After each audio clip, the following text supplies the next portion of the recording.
러시아 향한 전 세계의 경제 제재가 이루어지는 가운데 일본이 몰래 러시아와 자원 거래를 한 사실이 발각되었습니다.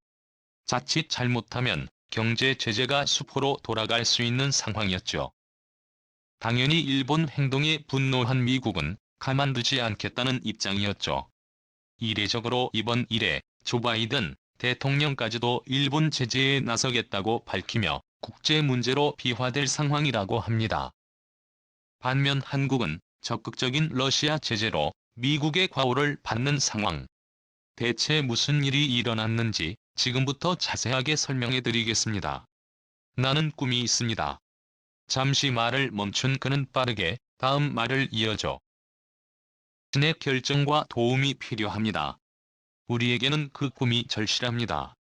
그가 말을 마치자 우레와 같은 박수가 터져나왔죠. 지난 3월 16일 우크라이나 젤렌스키 대통령은 화상을 통해 미 연방 상하 의원들에게 절실한 도움을 요청하며 우크라이나는 잔혹한 협박과 죽음의 공포 속에서 하루하루 버티고 있다는 사실을 호소했습니다. 미국은 그의 행동에 감명을 받아 엄청난 지원을 아끼지 않았습니다.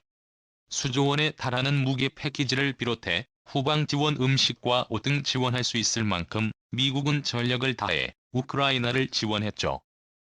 그 중에서도 미국이 해낸 가장 중요한 지원은 바로 러시아에 대한 경제 제재였죠. 전쟁을 더는 수행할 수 없게끔 러시아 경제를 묶어버리면서 러시아군은 지속적인 전쟁이 불가능해졌습니다. 보급은 물론이고 무기에 이르기까지 천문학적인 돈이 필요한 전쟁에서 미국은 전 세계 규모의 경제 제재를 단행해 러시아를 꼼짝 못하게 만들었죠. 결제망에서 벗어나는 러시아 경제는 북한 수준으로 후퇴했습니다.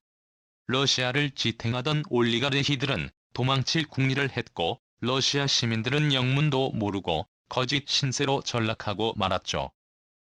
미국만이 아니라 전 세계가 러시아 제재에 가담했는데요. 이 가운데 누구보다도 빠르게 미국의 편을 든 국가가 있습니다. 바로 일본이 그 주인공이죠. 기시다 후미오 총리는 러시아가 우크라이나를 침공한 직후 바로 러시아에 대한 제재를 결정. 기자들 앞에서 러시아는 전쟁의 책임을 다해야 할 것이라는 강경한 태도를 보였죠. 심지어 외교적 수사에서 잘 사용하지 않는 깡패 발언까지 나오며 모든 파트너들과 함께 깡패 국가에 맞서 싸울 것이라고 언급했죠. 일본은 재빠르게 제재에 동참하며 러시아 정부와 러시아 기관이 발행하는 채권을 동결하는 조치를 취했습니다. 후지 뉴스 네트워크는 이어 일본 재무성의 조치를 발빠르게 보도했는데요. 푸틴 대통령을 지지하는 올리가르히 10일 자산 흐름을 벗기고 이들이 움직이는 자산 대부분을 동결했다고 밝혔습니다. 푸틴의 자금책이라 알려진 유리 코발주크의 자금이 묶인 것도 드러났는데요.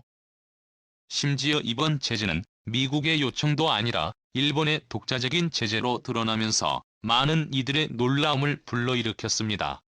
일본도 러시아와 교류를 오래 지속한 이상 러시아의 심기를 건드리면 사업이 허사로 돌아갈 가능성이 높았죠.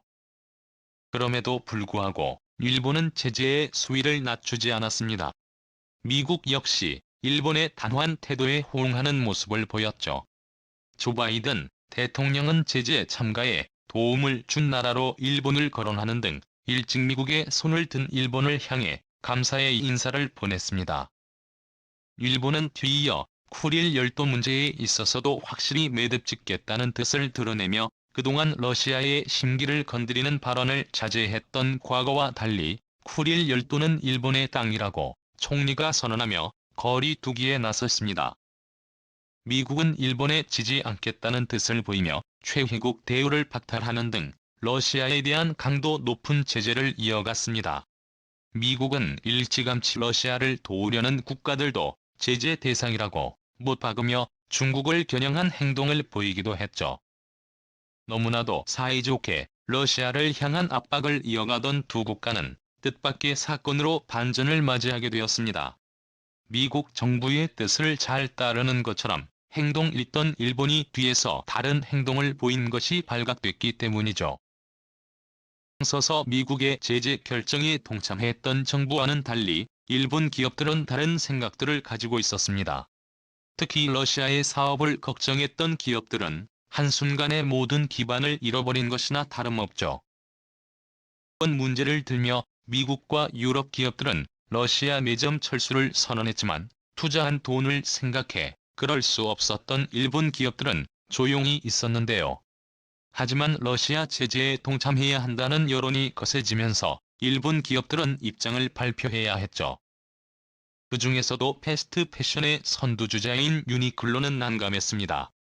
2010년부터 러시아에 진출한 유니클로는 유럽 최대 규모 매장을 러시아 모스크바에 오픈하는 등 러시아 사업에 엄청난 공을 들이며 유럽 진출의 교두보로 러시아를 이용했는데요. 유니클로의 회장인 하이타다시 회장 입장에서는 곤란한 상황.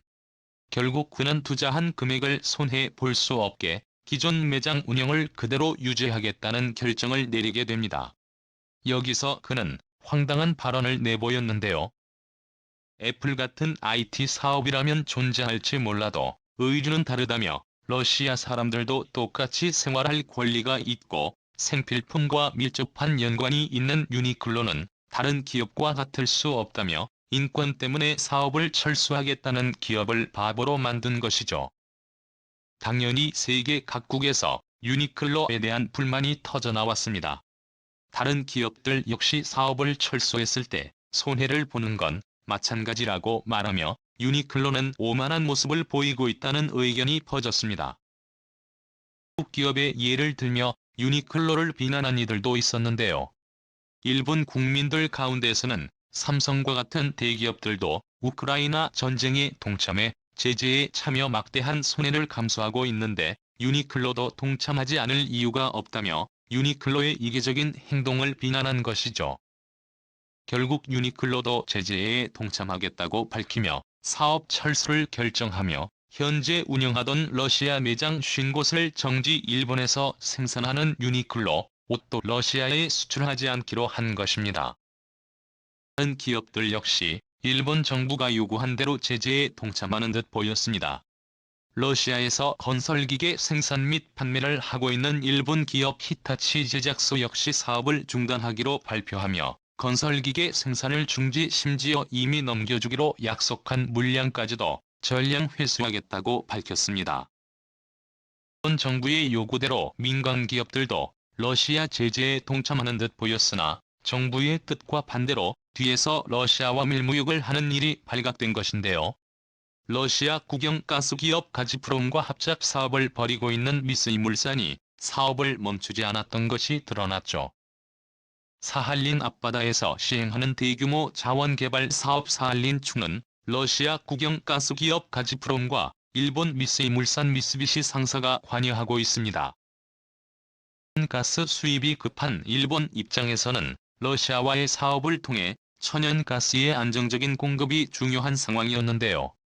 만약에라도 사업을 중지해서 천연가스 수입을 하지 않게 된다면 당연히 사업의 큰 손해는 물론이고 자연 수급까지도 여의치 않은 상황. 이에 미쓰이 상사는 러시아 기업과 몰래 밀무육을 통해 가스를 교환하는 짓을 벌인 것이죠. 당연히 이 사실을 안 미국은 엄청난 분노에 휩싸일 수밖에 없었죠. 분명 러시아와 협력하면 불이익을 주겠다고 선언했음에도 불구하고 누구보다 믿었던 일본이 뒤에서는 다른 행동을 한 것이 분명했기 때문이죠. 심지어 러시아에 진출한 일본 상장기업 168개 회사 가운데 22%에 해당하는 37개 회사만 현재 사업을 일시 중단하고 미국의 제재에 소극적인 태도를 보이는 것이 드러난 것이죠. 누구보다도 앞장서서 미국 편을 들었던 일본의 겉과 속이 다른 행동에 미국 정부는 일본에 대한 제재를 검토하고 있는데요. 특히 밀무육을 통한 천연가스 거래를 심각한 사안으로 간주하고 있습니다. 미국 상무부는 국방항공 우주해양 산업에 필요한 반도체, 컴퓨터, 통신 등 다양한 부문에 걸쳐 러시아의 수출 통제에 제재를 가했는데요. 미국이 보유한 기술과 소프트웨어를 사용해 만든 제품에도 해외에 직접 생산품 규칙을 적용해 일일이 미국의 허락을 받도록 했습니다.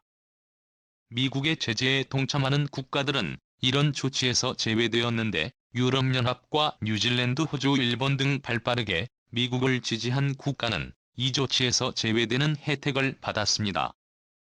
한국도 이 조치에 포함되면서 경제 제재의 위기에서 벗어날 수 있었는데요. 일본이 이 조치에 포함될 가능성이 높아졌습니다. 특히 러시아가 천연가스 자원을 판매해 몰래 외화를 볼 수 있다는 점에서 미국 정부는 일본의 행위를 좌시할 수 없다는 입장인데요. 돈 그레이브스 미국 상무부 부장관은 사할린에서 개발 중인 일본 기업들은 즉시 손을 떼고 러시아를 돕지 말아야 한다고 경고를 날렸으며, 만약 이를 어길 경우 동맹국이라 하더라도 예외는 없다는 일침을 가했습니다. 다자간 수출 통제에 예외를 두는 순간 경제 제재는 수포로 돌아갈 것을 잘 알고 있기에 이를 엄격하게 적용하겠다는 미국의 의지를 볼 수 있는 대목인데요. 정부는 기업의 일탈이라며 선을 긋는 모습을 보이고 있습니다. 조 바이든 대통령 역시 일본의 행동에 극도로 분노를 표현했다고 하는데요. 본보기를 보여야 한다는 입장을 주장하며 일본 정부를 난감하게 만들었습니다. 이시다 후미오 총리는 사태 수습을 위해 미국과 급하게 연락을 취하며 미국의 통제에 따르겠다며 진땀을 흘리고 있죠. 반면 한국도 적극적인 미국의 제재에 동참하고 있습니다. 도 최근 러시아 제재에 동참하겠다는 뜻을 밝히며 움직였죠. 미국은 한국의 결정에 박수를 보내며 협력에 감사한다는 친서까지 보냈습니다. 이 미친 주조만에서 일본의 뒤통수를 경험했던 미국.